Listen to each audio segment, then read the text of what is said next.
Mesdames, Messieurs, bonsoir et bienvenue sur Canal 7 TPT pour suivre notre émission La question du jour. C'est un plaisir en tout cas de vous retrouver pour un nouveau numéro. Ce soir, nous allons aborder un thème central, à savoir les défis et les enjeux de la société civile en Afrique. Quel est le rôle réel de cette société civile? Premier point d'interrogation. Deuxième point d'interrogation, comment peut-elle participer effectivement à la consolidation de la démocratie? Pour en parler, nous avons l'honneur de recevoir sur ce plateau le secrétaire permanent du Conseil consultatif de la société civile et des organisations non gouvernementales, une figure engagée dans les droits de l'homme, M. Cephas Ewangui. Alors, Monsieur le secrétaire permanent, merci beaucoup de nous avoir ouvert grandement vos portes. Je vais vous poser une question basique, il faut appeler ça comme ça. Pour commencer, comment peut-on alors rappeler ce qui recouvre ce qu'on dit, la société civile? Qu'est-ce qu'on peut dire autour, bien sûr, de la société civile? Parce que c'est quand même confus. Hein. Ok, merci beaucoup. Si on essaie de fouiller et puis de retrouver un des vieux textes écrits par le philosophe allemand Hegel, datant du 19e siècle, il parlait de la société civile comme étant l'ensemble des associations fondées sur la base des valeurs sociales et humaines. Mais de façon globale, on peut noter que la société civile est une composante subdivisée en 3 points. 3 points. Le premier point, dans la constitution de la société civile, il s'agit d'abord des citoyens, pris comme tels. Intellectuels, les paysans qui sont dans les villages, nos mamans qui sont dans les marchés, les élèves et les étudiants, les travailleurs comme les chômeurs, ceux qui ne sont pas engagés comme tels dans l'action politique de manière très ferme et très prononcée, font partie du premier niveau de la composante société civile. Après, on prend ces citoyens organisés. Et c'est là où pratiquement on peut parler de la dynamique de la société civile. Ça veut dire que les citoyens qui pensent que dans leur pays, il y a des défis à relever. On sait qu'au premier chef, la responsabilité incombe à l'État, mais l'État n'est toujours pas présent partout. Et même quand il est présent, n'arrive toujours pas à régler les choses pour donner la pleine satisfaction. Il y a toujours des faiblesses. Et en ce moment, les populations, parfois elles-mêmes, décident de s'organiser pour venir au secours de l'État ou pour combler les failles de l'État, combler en quelque sorte leurs faiblesses. Ce qui peut montrer à l'évidence que les organisations de la société civile naissent pour combler les désarticulations de l'État. Si l'État réglait tous les problèmes, il n'y aurait pas de société civile. Pour venir faire quoi? Voilà, donc on a ce niveau. Et à ce niveau, vous avez des ONG, vous avez des associations, vous avez des confessions religieuses, vous avez les médias, vous avez toute forme de structure. Et troisième niveau de la société civile, c'est l'entrepreneuriat. Donc les entreprises avec ceux qui les accompagnent au niveau social. Et je voulais parler là des syndicats. Voilà. Donc quand on regroupe ces 3 branches, on a de façon générale la définition, la composante de la société civile. Et selon vous, quel est le rôle que cette société civile peut jouer dans la démocratie? On va dire que la société civile, est-ce qu'on va dire joue le rôle où la société civile est propriétaire de la démocratie? Ah bon? Voilà, le terme peut paraître un peu plus fort, mais dans les détails, nous arriverons à tomber d'accord de ça. La définition classique de la démocratie est pouvoir du peuple, par le peuple et pour le peuple. Or, la société civile, naturellement, c'est ce peuple, dans toute sa quintessence. Comme nous l'avons dit tout de suite, l'ensemble des citoyens d'un pays, c'est eux qui font la démocratie. Et il arrive même que quand on parle de la structuration des instances de gestion des États, on oublie de citer un organe majeur, en réalité, qui est au-dessus de toutes les institutions. C'est le corps électoral. C'est ça la société civile. Généralement, dans les institutions, on va parler du Sénat, on va parler de l'Assemblée nationale, au-dessus, on va parler de la présidence de la République et de toutes les autres. D'accord. Mais en mars 2026, nous aurons rendez-vous avec la démocratie par le biais de l'organisation de l'élection présidentielle. Quel constat allons-nous faire? Tous ceux qui veulent être président de la République vont à la conquête des voix, vont discuter avec ce corps électoral. Et en définitive, c'est ce corps électoral qui va décider qui donne le pouvoir, va devenir. Donc la règle de la démocratie veut que le consentement, la légitimité des gouvernants découle sur le consentement des gouvernés. Ces gouvernés-là, c'est la société civile. Donc voilà pourquoi nous disions qu'en la matière, les ONG, les associations spécialisées sur les questions de la démocratie ont un rôle crucial et déterminant à jouer dans les moments des élections, en termes de sensibilisation, en termes d'éducation, pour amener les populations à s'approprier les règles et les valeurs de la démocratie, et ce qui conduit qu'au moment des élections, de manière toute responsable, qu'ils aillent choisir, confier leur avenir à l'homme ou à la femme de leur choix. Donc, le vrai pouvoir d'un pays appartient au peuple, donc appartient à la société civile à travers le corps électoral qui s'exprime. Donc, la société ne joue pas, comme on dit, le rôle, mais s'approprie, si vous voulez bien, de son rôle, si je comprends bien. Elle est propriétaire parce que sans population, il n'y a pas de démocratie. Tout à fait. Alors dites-moi, selon vous, quels sont les principaux défis que cette société civile, je parle d'une manière générale, africaine, est confrontée? Nous pourrions dire que dans toutes les sociétés, naturellement composées des êtres humains, on a un dénominateur commun. C'est le désir de tous de bien vivre. D'abord dans la paix, dans la quiétude et dans le bonheur. Le bonheur, la recherche du bonheur est le mobile des actions et des actes de tous les êtres humains. Mais comment y parvenir? Il faut davantage s'organiser. Et comme tout le monde ne peut pas décider à la construction de ce bonheur, les mécanismes d'organisation de la société ont fait qu'on ait des institutions. Donc, gouvernement, président de la République, premier ministre, assemblée et autres.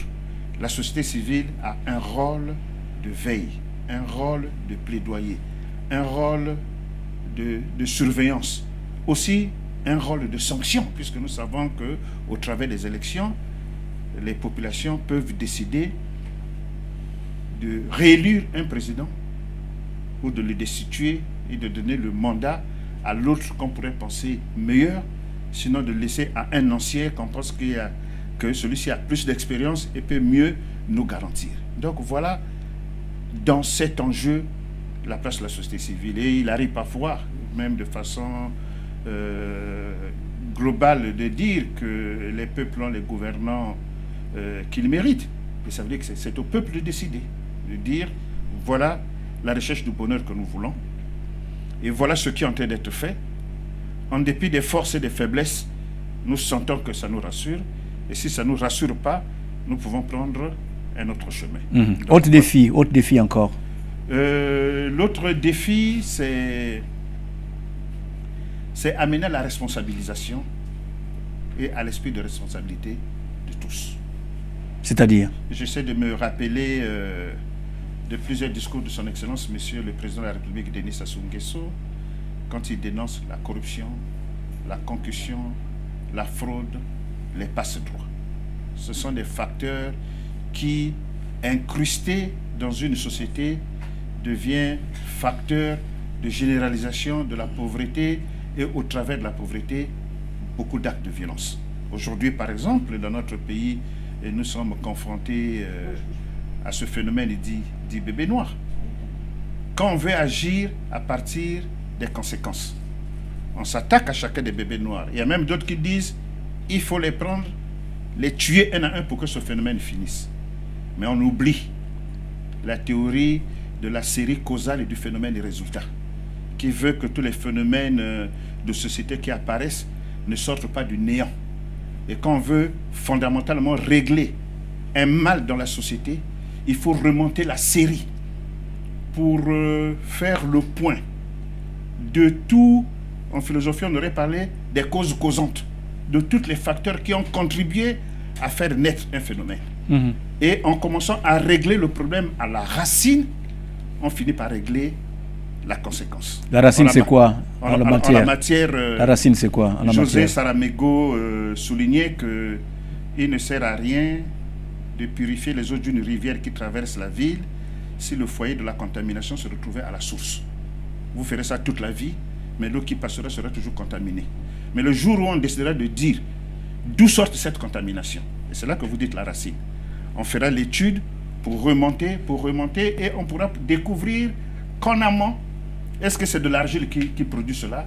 Est-ce qu'il y a un arbre qui se retrouve dans un côté où il y a des racines qui viennent vers des eaux, et c'est ça qui produisait cette contamination dont nous nous plaignons, et en ce moment, on déracinait l'arbre, et le problème serait définitivement réglé. Donc, il y a plusieurs facteurs. Par exemple, quand nous parlons des problèmes des bébés noirs, puisque vous en demandez la racine, je peux parler que les questions d'ordre financier et social peuvent être un facteur de désarticulation sociale.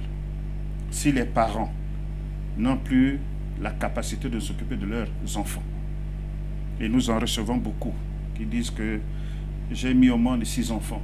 Ah, ils viennent ici? Oui, tous mes enfants, le dernier a sa maîtrise.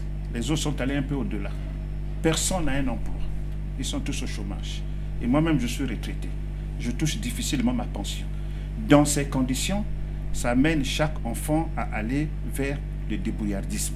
Et ce débrouillardisme peut s'exprimer sur plusieurs facteurs. Et voilà pourquoi je me souviens à l'époque, quand j'échangeais avec l'ancien directeur général de la police, Jean-François Ndengue, dans le milieu, j'entendais les policiers parler de phénomènes criminogènes. Il y a un certain nombre de facteurs dans un environnement où la pauvreté est massive, où les parents sont dans l'incapacité d'encadrer leur population. Certains faits négatifs, certains faits sociaux finissent par apparaître. Et je ne l'affirme pas, mais je pense que dans cette démarche, si on l'a fait, on pourra chercher à trouver la racine du phénomène des bébés noirs. Et tant qu'on n'aurait pas réglé le mal à la racine, naturellement, on continuera à faire tout ce qu'on est en train de faire. Et ça serait peut-être que des solutions palliatives. D'accord. Il faut toujours aller à la racine des mots pour régler le fond des problèmes. J'avoue que c'est un cours de philosophie que vous venez de développer. C'est déjà une bonne chose que vous combinez la philosophie, les droits de l'homme. Alors, nous allons évoluer sur le secrétaire permanent. Parlons quand même du financement, la question du financement qui est souvent toutefois récurrente. Il y a une certaine opinion qui pense que la société civile, d'une manière générale en Afrique, qui est financée par les instruments, disons par les puissances étrangères, ces sociétés sont à la solde de ces sociétés, disons, de ces puissances étrangères. Est-ce que vous partagez ce point de vue? Oui et non. Oui et non. Commençons par le oui. Le oui parce qu'au niveau de l'Assemblée générale des Nations Unies, il est adopté plusieurs conventions.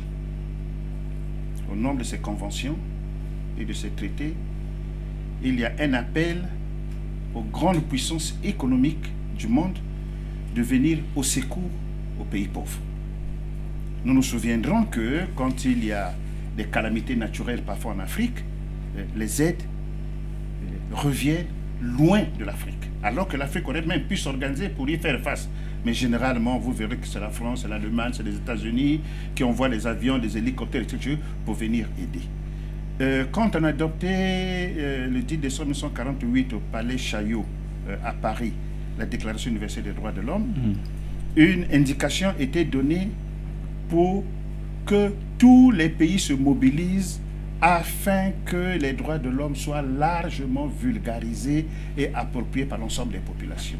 En partant seulement que sur ce point et sur les résolutions de l'Assemblée générale des Nations unies, oui, il y a des pays comme la France, les États-Unis, d'autres pays développés qui mettent en place des budgets pour la vulgarisation de la Déclaration universelle des droits de l'homme à l'échelle mondiale. Et en ce moment, quand on finance, je me demande quel est le mal qui est fait. Il arrive qu'en Afrique, on ait certaines épidémies ou certaines pandémies qui occasionnent autant de dégâts. Et on constate que les pays africains, généralement victimes, souffrent d'une faiblesse économique pour y faire face. Mais là où on a beaucoup plus de ressources, et naturellement, y compris même les chefs d'État africains eux-mêmes font des appels de fonds, des appels de pied pour qu'on vienne à leur secours pour aider nos pays à y faire face. Généralement, il y a des bonnes volontés également qui agissent dans ce sens, découlant des grands pays. Et quand on dit des grands pays, ce n'est pas toujours au niveau institutionnel, il y a même au niveau individuel. Parce que, par exemple, je prends l'exemple des États-Unis. J'y suis parti près de 5 à 6 fois. On a une culture de donation. Ça veut dire que celui qui travaille... Il y a beaucoup de donateurs. Voilà, qui perçoit son salaire, il essaie de s'imaginer que si moi je travaille, j'ai un salaire, tous n'ont pas de salaire. Et s'il y a des structures beaucoup plus fiables qui aident les populations pauvres, existent, et si on se rassure de leur fiabilité, de leur crédibilité, chacun essaie d'apporter quelque chose pour que non seulement qu'on aide les pauvres qui sont aux États-Unis, mais même au-delà, et particulièrement, et nous le regrettons, dans le continent africain, qu'on considère le continent le plus pauvre, alors que c'est un continent qui est nanti d'autant de ressources. Et le jour que nous arriverons à véritablement relever le défi, nous pensons que c'est nous qui serons riches et les gens viendront chercher chez nous. Mais la réalité d'aujourd'hui est que nous sommes dans une situation de pauvreté. D'accord. Donc là, c'est l'aspect positif. Voilà. Et l'aspect négatif, vous avez dit non. Lequel? Voilà, l'aspect négatif, bon, on le dit de façon aussi toute naturelle, que la main qui donne est au-dessus et celui qui donne commande. Ça veut dire quoi? Ça veut dire que les grandes nations ont aussi des ambitions sur le continent africain. Ont parfois aussi les dirigeants qui les gênent. Je vais citer les leaders comme les Lumumba. Je vais citer les leaders comme les Thomas Sankara. Avaient gêné plusieurs leaders occidentaux et devenaient des responsables à qui on tenait à s'en débarrasser. Et il y en a encore d'autres qui existent. Et parfois, le chemin le plus ouvert, de manière insinueuse, c'est parfois aussi de passer par des organisations de la société civile. Je suis moi-même un acteur majeur. Je peux dire président Thomas Sankara, non? Voilà, l'expérience a fait que je... Longévie encore, bien sûr. Hein. Dans le cadre de ce domaine, j'ai presque fait l'ensemble des pays du monde.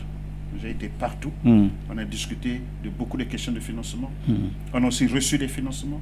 Mais vous pouvez avoir un bailleur de fonds qui vous finance avec un objectif précis qui n'a rien à voir avec l'objet de votre organisation. Et ça existe. Ça existe. Est-ce que vous connaissez un modèle de financement local ou innovant en Afrique, par exemple?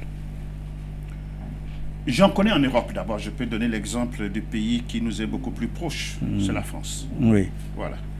En France, par exemple, il y a des règles établies qui font qu'une entreprise qui finance de manière conséquente des organisations de la société civile puisse bénéficier des déductions d'impôts.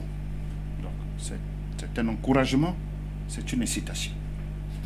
Dans les budgets des conseils municipaux et locaux, il y a des lignes spécifiques dédiées aux appuis aux organisations de la société civile.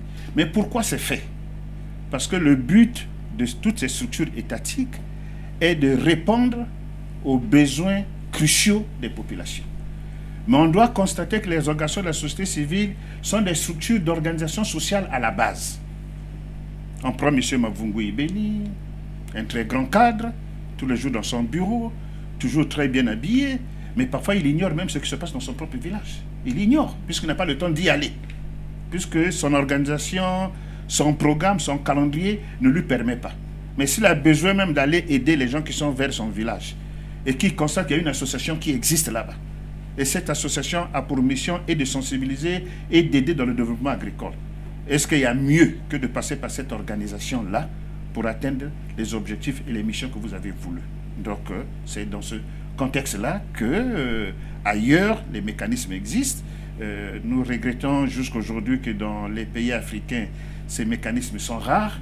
Et vous constaterez que presque l'essentiel des organisations de la société civile africaine, pour bénéficier... Y compris le Congo. Y compris le Congo. Ouais. Pour bénéficier des financements, sont obligés de faire recours aux missions diplomatiques occidentales, comme si la résolution des problèmes qui concernent notre pays doit découler de la bonne volonté des gouvernements des pays occidentaux, alors qu'il s'agit de notre propre pays. Donc je pense que les choses devaient évoluer dans le sens que même quand on adopte le budget de l'État, et qu'il y ait une ligne avec des critères bien définis qui soient consacrés à l'appui aux organisations de la société civile congolaise. On n'y est pas encore arrivé, mais nous pouvons d'abord aussi noter les avancées pour notre pays. Ce que je dis m'a été souligné au Parlement européen, que le Congo est un pays qui fait figure de pionnier.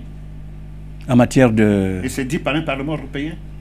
Nous aimons toujours critiquer les pays africains, mais là, il nous faut aller au Congo, aller apprendre la démocratie participative, parce que le Congo est, si ce n'est l'unique, un des rares pays au monde à avoir rehaussé les organisations de la société civile au niveau institutionnel, au niveau constitutionnel. Même dans un pays comme la France, les organisations de la société civile au plus haut niveau font référence à un attaché au niveau de la primature, si ce n'est que la majorité des pays, c'est géré au niveau du ministère de l'Intérieur. Au Congo, c'est tout un organe constitutionnel qui est dédié à la société civile, et beaucoup de pays nous disent que cette expérience est à vulgariser, est à suivre. Il n'y a pas longtemps que j'ai été avec des amis sénégalais et ivoiriens à Paris. Et voilà, en tout cas, une idée est en train de germer pour qu'on organise une conférence panafricaine qui devait se tenir soit à Abidjan, soit à Dakar, où je devais être le principal exposant pour présenter cette expérience, pour qu'on mette en place un mécanisme de plaidoyer qui fasse que l'Union africaine s'en empare et amène les différents États africains à en faire autant. Donc, c'est déjà une bonne chose. C'est déjà une bonne chose pour notre Alors, pays. parlons-en, puisque vous parlez déjà de votre structure, nous aimerions quand même savoir quel est le rôle global de votre structure dans le fonctionnement de la société civile, d'une manière générale. Bon, d'abord, il faut dire qu'il y a ce qu'on appelle de façon générale la démocratie participative. Oui. Et ça découle de votre précédente question. De façon schématique, il est souvent dit, et la phrase sortait prétendument de Gandhi, vrai ou faux, puisque je n'ai pas eu l'occasion de vérifier. Si vous voulez faire quelque chose pour nous, et vous le faites sans nous, donc vous le faites contre nous. Donc, en conséquence, on ne peut pas gouverner les populations sans prendre en ligne de compte les désirata et les véritables préoccupations de ces populations. Un État peut avoir plusieurs mécanismes. Il y a les mécanismes des parlementaires qui descendent, qui font des descentes, qui peuvent écouter ce que les populations veulent et entendre.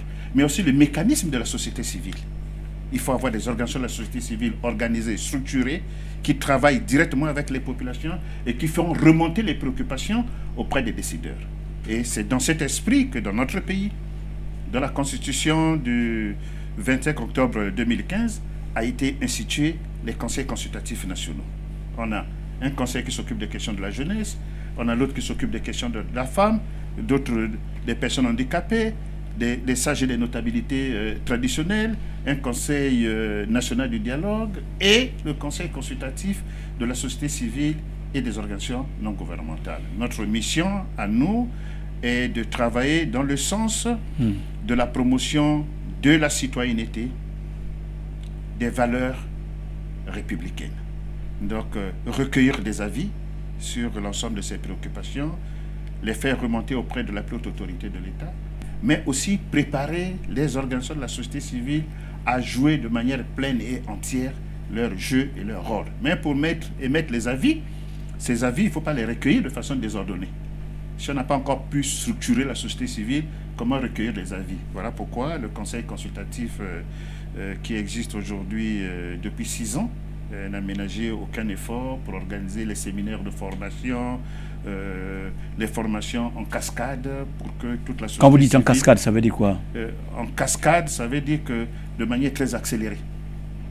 Et parfois toujours sans suivre... À Brazzaville, voilà, ou bien à l'intérieur du pays? Sans toujours suivre ce qu'on peut appeler les procédures académiques.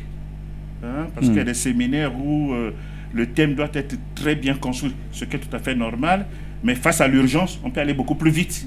Plus vite, seulement voilà, à Brazzaville. Brazzaville est l'intérêt du pays, mais le tout dépend également des moyens mis à disposition. Nous savons que nous avons des budgets qui ne répondent toujours pas. Mais que vous souhaitez qu'il soit un peu vu à la hausse. Oui, oui, mais avec le peu que nous avons, nous ne passons pas du temps à nous plaindre. Nous prenons acte de ce que nous avons et nous essayons de faire ce que nous sommes en train de faire. De notre mise en place à aujourd'hui, je pense qu'on peut compter plus de 150 séminaires de formation qui ont été organisés. Mais nous regrettons, par exemple, n'avoir pas été à l'extrême nord du Congo, dans la Sangha, dans la Lingala, la cuvette ouest, nous n'avons pas encore été, mais on a déjà pu être à Pointe-Noire, on a pu être déjà dans le Kwilu et dans les mois qui viennent. On a déjà été dans le département de Poul et très bientôt nous devons être dans le Niari, la Likoumou, les plateaux et nous ferons tout ce qui est de notre pouvoir afin que nous arrivons à couvrir l'ensemble du pays. Alors concrètement, comment se fait votre collaboration avec les ONG, hein, les ONG et les associations des droits de l'homme? Concrètement, comment se fait cette collaboration? Bon, nous sommes leur conseil. Oui. Voilà. Donc en réalité, là où je suis dans mon fauteuil ici, c'est autant que permanent. Voilà pourquoi ma fonction, c'est secrétaire permanent. Nous sommes ici pour recevoir les ONG des associations, pour réfléchir... Toute tendance, hein, puisqu'on parle de tendance. Quel que soit le domaine. Et il n'avait jamais existé un fichier des ONG et associations dans notre pays. Et nous avons... ouvert un fichier. Arrivé, élaboré ce qu'on appelle la banque de données. Donc aujourd'hui, on doit avoir plus de 2000 ou 3000 ONG, associations répertoriées avec toutes leurs références, leurs lieux d'implantation, leurs champs de compétences. Et sous cette base, nous essayons de mener des actions pour les amener à se fédérer. Plus travaillant dans le même domaine, on se connaît et on se met à réfléchir ensemble pour devenir en réseau, efficace, quoi. En réseau, oui, que de travailler individuellement et être inefficace. Ce sont des réflexions que nous sommes en train toujours de mener, c'est des actions que nous menons sans forcer les uns et les autres, mais nous comprenons que presque tous, à l'essentiel, adhèrent à la dynamique et dans la même lancée, sachant que beaucoup d'ONG ont des difficultés de s'octroyer ou de se doter des sièges dignes de ce nom. Nous avons mis en place au plateau, derrière l'hôtel Bikoumou, ce qu'on appelle la maison de la société civile, pour que les ONG qui n'ont pas de siège soient domiciliées à ce niveau. Et les ONG associations qui ont des difficultés d'avoir les lieux pour tenir des réunions dont il faut souvent payer et toujours l'argent n'étant toujours pas disponible, évidemment nous avons créé les conditions pour que les ONG, sans verser un seul franc, tiennent là des réunions tous les jours. Et en plus, ce centre a été doté de toute une bibliothèque et pour aider les uns et les autres à accéder aux informations utiles et nécessaires, devant favoriser le renforcement de leurs capacités et en plus, pourquoi pas, leur professionnalisme. Est-ce que vous avez déjà vu des sociétés, des ONG comme ça qui, malheureusement, vont glisser vers la politique? Vous avez déjà vu? Beaucoup. Et quand c'est comme ça, vous continuez à les garder ou alors vous les zappez? On n'a pas besoin d'exclure, mais on a besoin d'amener les gens à la compréhension. J'essaie de vous raconter cette phrase que j'avais trouvée un peu robuste, sortie de la bouche de l'ancien président sénégalais, Maître Abdoulaye Wade. Oui. Parce que j'étais à Dakar prendre part à un très grand forum où j'étais invité, j'étais même un des modérateurs. Quand le président sénégalais prend la parole, il dit ceci. C'est toujours avec un plaisir que j'ai toujours voulu être en face des acteurs de la société civile. Mais davantage, je veux que ce soit des acteurs de la société civile vrais et pas des politiciens cagoulés. Ah, mais c'était fort, hein, voilà, comme phrase. Voilà. Donc c'était fort. Parce que la société civile a pour fondement ne travailler que pour l'intérêt général. Or, les politiciens, dans un aspect, c'est l'intérêt général, dans un aspect, c'est des intérêts particuliers. Quand on est dans le monde de la politique, on est dans le monde des idéologies, on est dans le monde, dans un monde fractionné. Or, la société civile n'est pas dans ce contexte-là. Voilà pourquoi nous pensons qu'il faut qu'il y ait des acteurs de la société civile dignes de ce nom, parce qu'ils ne sont que acteurs de la société civile. Maintenant, ceux qui sont la politique ont leur place dans les partis politiques. C'est de créer un parti politique. De créer un parti politique. Ou une association en caractère politique. Voilà. Et en ce moment, dans le cadre du jeu de la démocratie, la société civile est là pour suivre le discours politique, pour que le discours soit toujours conforme par rapport aux objectifs, aux visées de la société, et que le discours politique ne soit pas là pour instrumentaliser, pour allumer le feu, et exploiter parfois de façon cynique les particularismes à base ethnique. Et nous savons que les pays comme le nôtre, pour prendre le cas de juin à octobre 1997, nous savons que nous avons payé un très lourd tribut. D'accord. Quand les résultats officiels, les chiffres officiels parlaient de près de 10 000 morts et de nombreux disparus, et je pense que personne ne voudrait que ce pays-là revive ce genre de phénomène. Le 11 juillet dernier, vous avez entretenu, en tout cas, ce qu'on appelle la COGEP, ou la CORAGEP, comme on appelle ça. Oui, la coordination des réseaux et actions sociales. Alors, dites-nous, quelles sont les conclusions, ou alors, j'allais dire, les décisions qui sont sorties de là? Bon, on a réuni la CORAGED. On peut réunir aussi la FECODO, c'est la Fédération congolaise des droits de l'homme. On peut réunir d'autres plateformes sur les questions de santé. Mais la CORAGED est un rassemblement des différentes plateformes dont la vocation est d'accompagner les processus électoraux et la construction de la démocratie dans notre pays. Donc nous savons que dans bientôt 6 mois, le Congo aura un rendez-vous majeur, c'est celui de l'élection du président de la République. Donc il faut que la société civile se prépare en conséquence à un tel événement majeur. Parce que vous savez qu'une élection est un grand enjeu. Il déroule pour chaque citoyen le droit d'être électeur et celui d'être élu. Porteur d'autant d'enjeux, elle s'offre comme un sujet d'intérêt général s'imposant à l'appropriation populaire.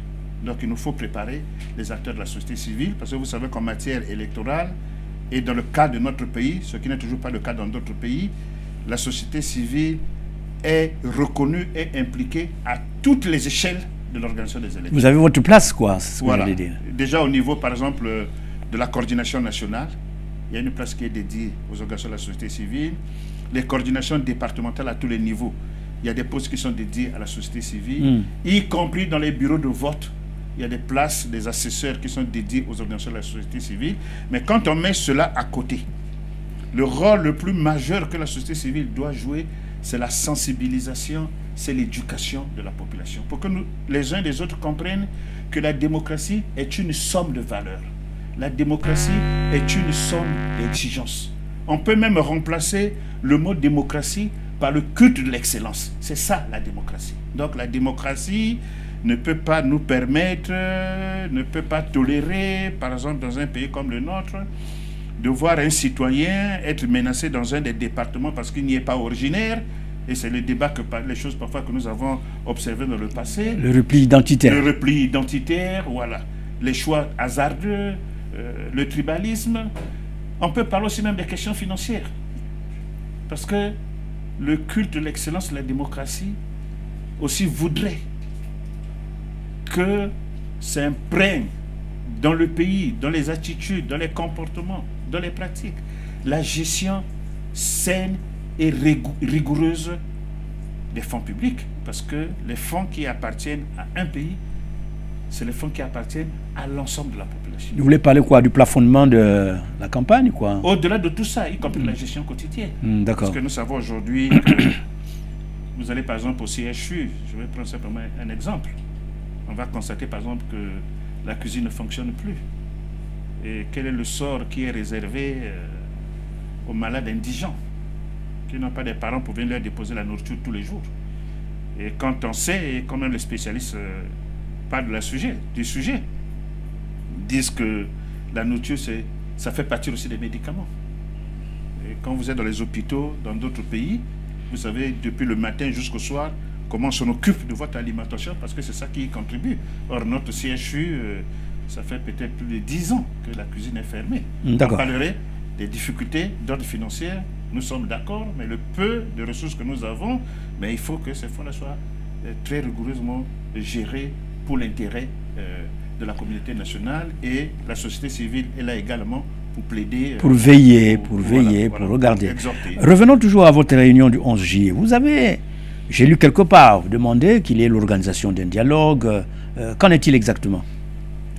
Quand nous parlons du dialogue, j'ai lu quelque part. Ça a été évoqué. Bon, en réalité, est-ce qu'on ne serait pas en train de défoncer une porte déjà ouverte?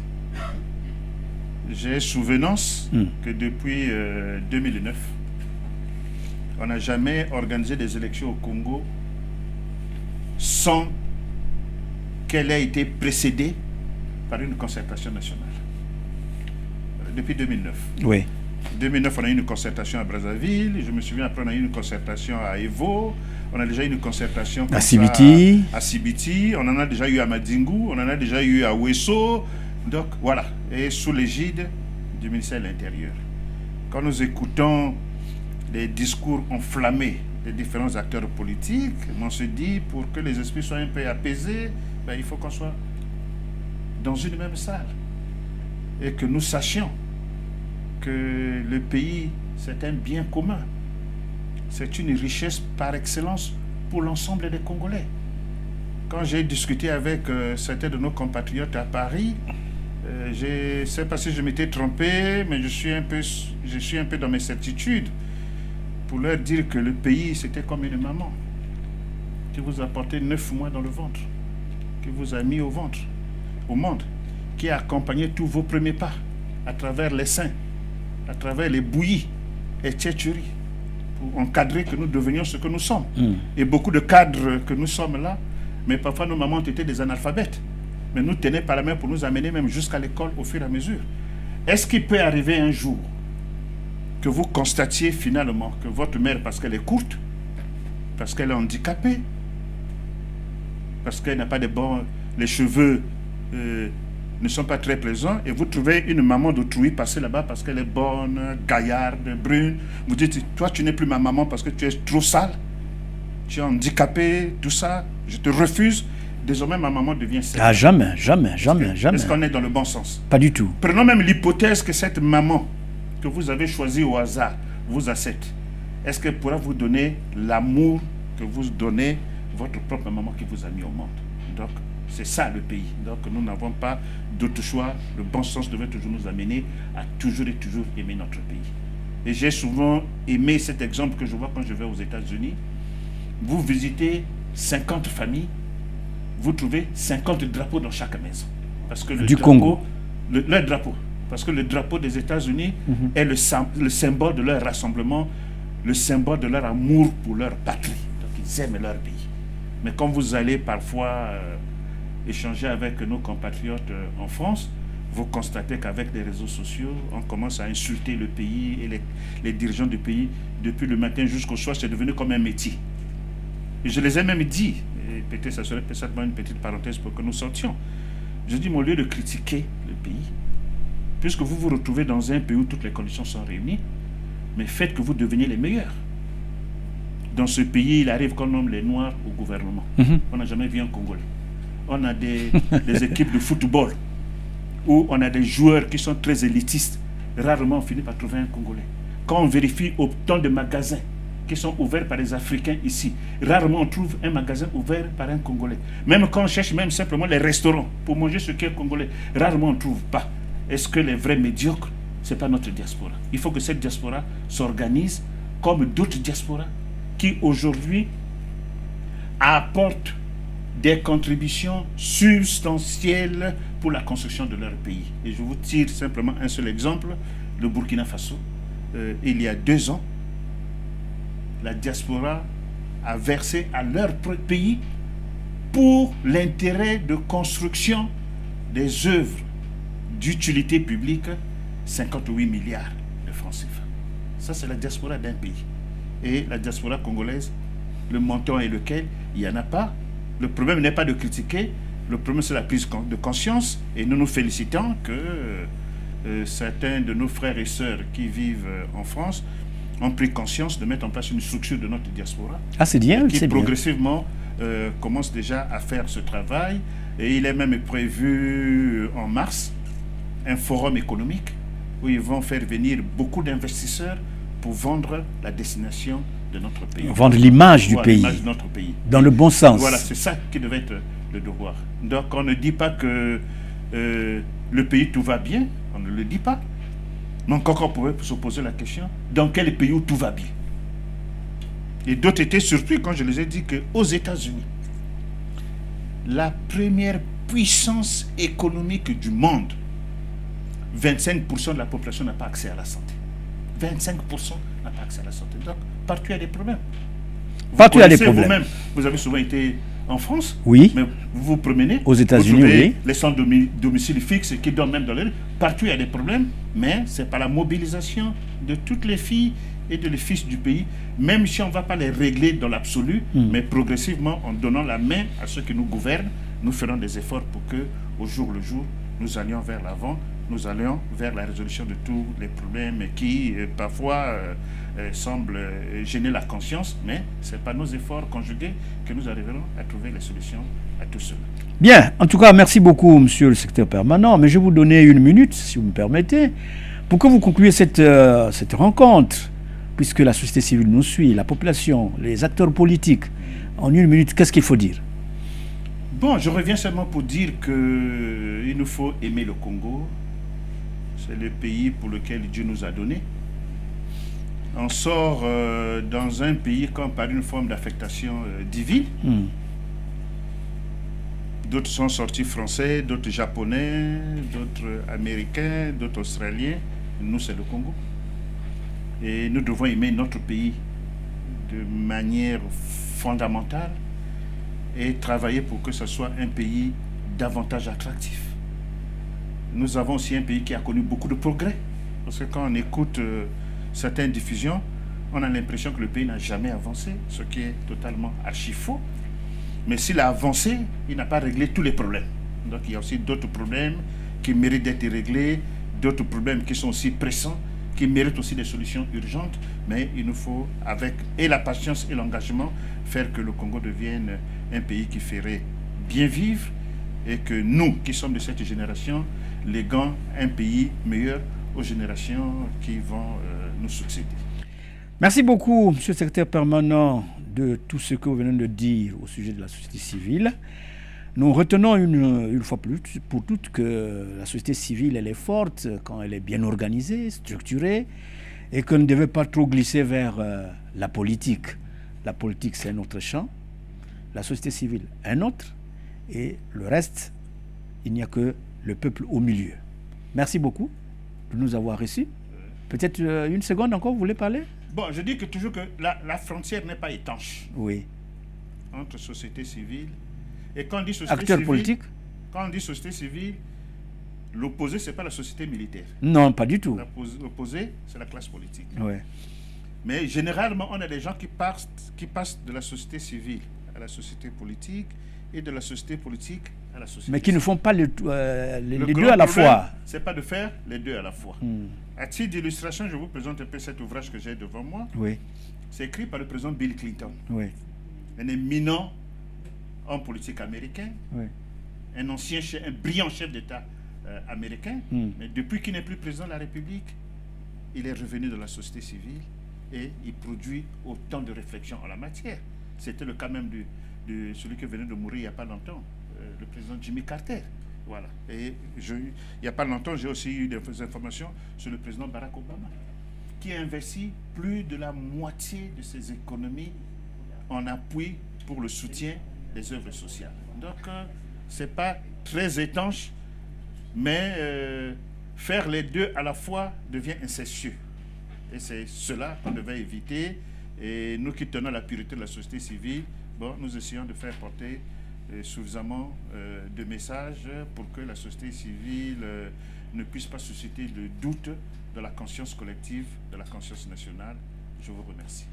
Voilà, c'est donc la fin de notre petit entretien, on peut dire ça comme ça, la question du jour. Nous avons parlé de la société civile en Afrique, au Congo.